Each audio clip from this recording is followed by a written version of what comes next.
Alors les amis, comme je venais de vous le dire dans la vidéo précédente, donc maintenant nous allons passer à l'installation de notre gestionnaire de machine virtuelle ainsi que l'initialisation de notre machine virtuelle puis son activation. Ok, donc ici j'aimerais d'abord m'assurer que vous avez internet parce que ce sont des installations qui ne vont pas se passer hors connexion si vous n'avez pas tout le package téléchargé.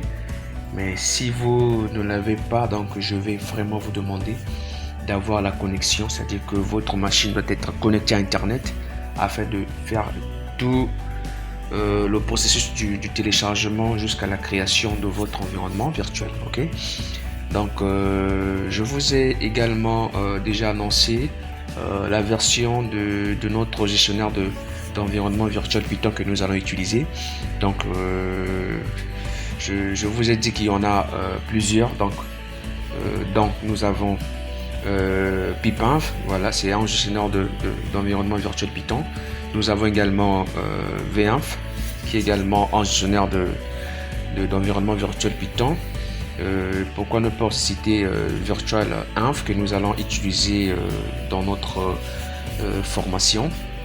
Ok, donc la question c'est savoir comment les installer. Ok, donc vous avez plusieurs méthodes à installer tous vos environnements virtuels. Donc si vous regardez bien la documentation, et l'outil que je trouve un peu assez flexible pour répondre un peu à cette question, voilà, pour donner la solution, c'est l'outil dans laquelle nous allons utiliser dans notre formation.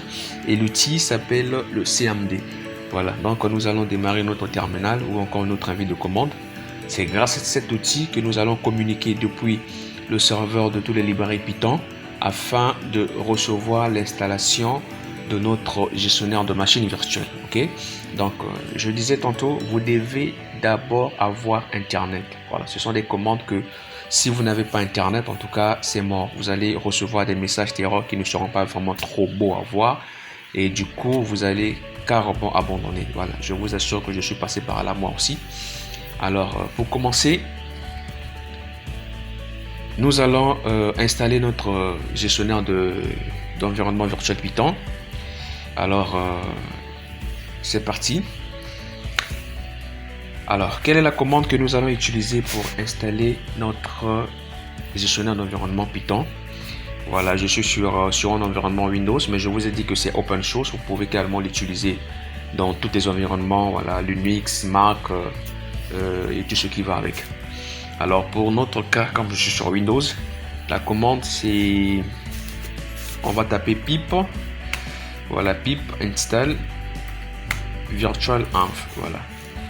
Regardez, c'est virtual et non virtuel. Voilà. Certains pourront taper virtuel alors que c'est virtual. Ok.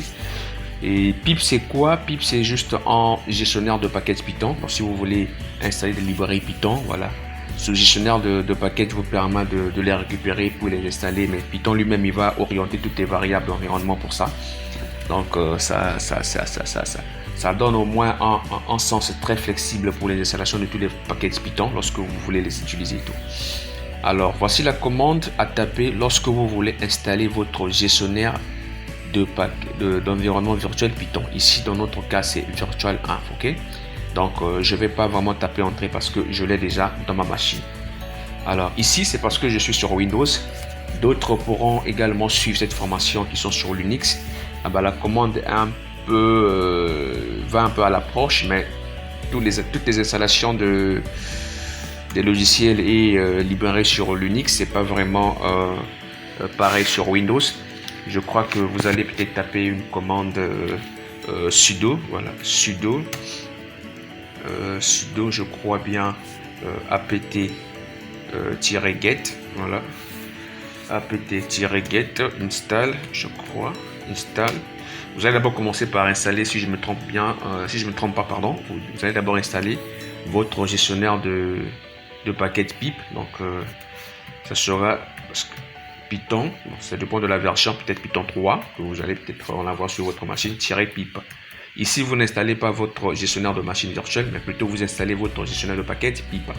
Donc une fois que pip est installé, Et c'est à ce moment-là que vous allez maintenant installer votre environnement, votre gestionnaire d'environnement virtuel en excusez-moi, en tapant la commande oh là là, sudo, voilà, pip3 install, je crois, voilà, install virtual, voilà, virtual env, voilà. Et là, c'est la commande qui va vous donner l'accès directement au téléchargement de votre gestionnaire de machine virtuelle sur Linux. Je dis bien, ça dépend de la distribution que vous utilisez. Ça peut être Ubuntu, Kali et voire d'autres. Voilà, donc ça c'est quand vous êtes sur Linux, ok. Mais pour mon cas, je vais pas tout vous taper des commandes Linux. Peut-être je le ferai prochainement dans une vidéo auquel je vais vous montrer l'installation de gestionnaires de machine, des gestionnaires de machines virtuelles sur Linux, voire aussi sur Windows, ok. Alors, je rappelais ici que je pouvais plus, je vais rappeler mes commandes, taper la commande pip install pour nous sur Windows, voilà, install virtual env, parce que je l'ai déjà sur ma machine, voilà, je l'ai déjà sur ma machine, ça ne sert pas. Voilà, je peux vous montrer la version que j'ai déjà sur ma machine. Donc pour voir la version, une fois que vous installez, donc la version c'est, je crois bien c'est virtual, voilà, virtual env version, voilà. Si vous tapez ça, vous aurez carrément la version de votre qu'est-ce que j'ai tapé, virtual env version, bah oui c'est ça, virtual env version, c'est pour vous renvoyer la version que vous utilisez. Pip3, mais pourquoi il ne me renvoie pas la version? Ah ouais, c'est parce que j'ai mis espace entre, voilà, c'est collé. Ok, donc voici la version que j'utilise, la version est là, voilà.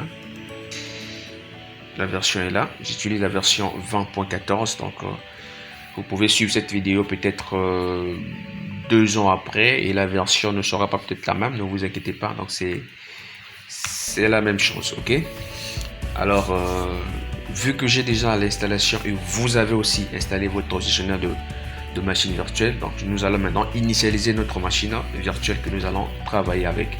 Alors pour ça, je vais vous conseiller de le faire dans un dossier qui sera soit sur votre bureau.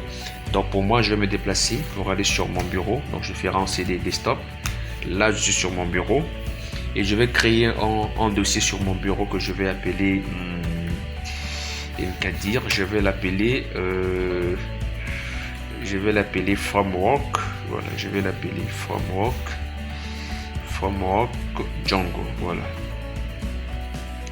je vais l'appeler framework Django. Donc je viens de taper une commande qui va me permettre de créer un dossier, voilà, ce dossier là, voilà, grâce à cette commande mkdir. Donc une fois que je tape entrée, voilà, il vient déjà de me créer le dossier.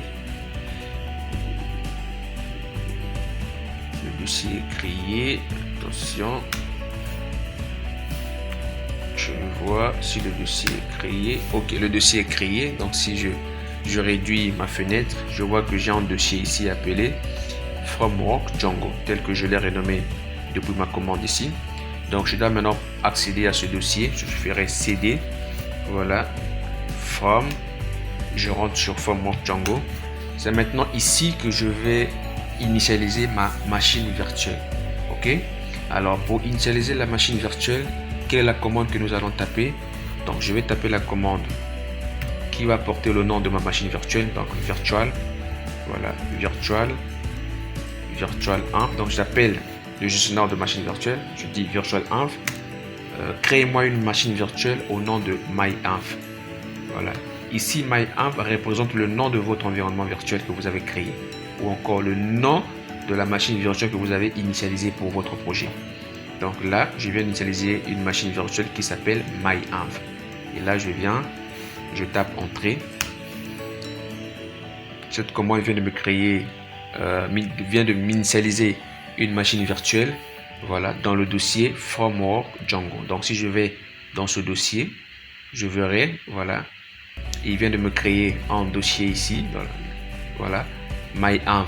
Ce dossier que vous voyez c'est votre environnement virtuel que vous venez de créer grâce au gestionnaire d'environnement virtuel VirtualEnv. Ok. Maintenant, faites attention pour d'autres. Si vous avez un antivirus actif sur votre machine, voilà, très souvent il y a conflit parce qu'il se dit que c'est un virus parce qu'à l'intérieur il y a un peu des fichiers avec des encodages un peu bizarres que d'autres antivirus pensent que c'est des virus, mais pas vraiment. Ce sont des librairies, des paquets qui viennent lorsque vous tapez la commande VirtualEnv et donne votre machine virtuelle. Donc pensez, si vous rencontrez des problèmes, pensez à d'abord désactiver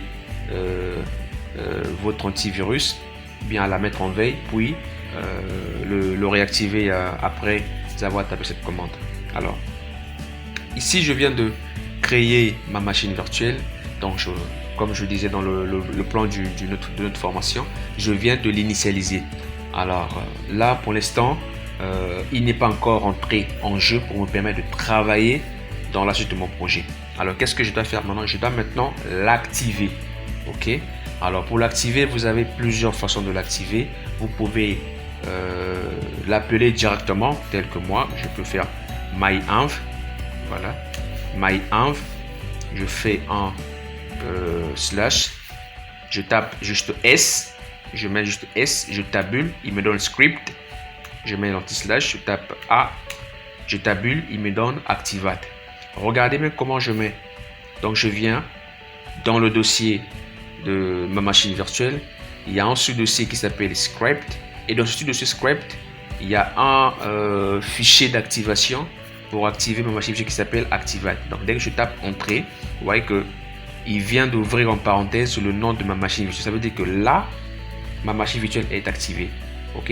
Et si vous voulez la désactiver, voilà, vous rappelez la même commande. Voilà, vous retapez la même commande. À la place de activate, je mets juste D, je tabule. Il me prend désactivate.bat. Dès que je tape entrée, vous voyez que je reviens initialement sur le chemin qui mène depuis mon disque C jusqu'à arriver à mon dossier formulaire. Il n'y a plus ces parenthèses là. Ok. Alors d'autres personnes pourront encore taper la commande simple Python. Voilà. Vous pouvez taper encore Python. Non, vous pouvez taper la commande start. Voilà, comme ça. Start. Voilà, le nom de votre machine virtuelle. Et vous faites slash script. Voilà. Activate. Dès que vous tapez entrée, voilà. Il active aussi votre machine virtuelle. Sauf qu'il va encore vous recréer une nouvelle. C'est-à-dire en nouveau envie de commande. Bon, ça ne sera pas trop propre. Pour moi, je dis que il y en a trop. Voilà, vaut mieux avoir en seul console ouverte et tout. Voilà. Une seule console ouverte, pardon. Et c'est plus beau comme ça. Voilà. Donc je vais refermer ça. Et la commande que je vais trouver peut-être propre à utiliser. Donc je vais rappeler la commande. C'est directement appeler le nom de ma machine virtuelle. Script sur place. Activate plutôt. Voilà. Activate. Et là, ma machine virtuelle est activée. Ok. Donc là, nous venons de voir comment installer notre gestionnaire de paquets, gestionnaire d'environnement virtuel. Et nous avons aussi vu comment initialiser notre environnement virtuel, c'est-à-dire en commençant par le nom du gestionnaire de la machine virtuelle. Ok. Puis le nom que nous allons attribuer à notre machine virtuelle. Ok. Pour l'activer, nous avons vu comment l'activer, 3 méthodes. Donc si vous rencontrez des problèmes sur ces 3 étapes fondamentaux, donc ne manquez pas à me laisser un message sur les commentaires. Je vais carrément vous venir en aide dès que possible. Et je vous dis merci d'avoir suivi cette partie. Pour les nouveaux, ne manquez pas vraiment de vous abonner pour ne rien manquer dans les vidéos suivantes. Ok, donc je vous dis à très bientôt et à nous revoir dans la vidéo suivante auquel nous allons voir comment installer Django. Merci.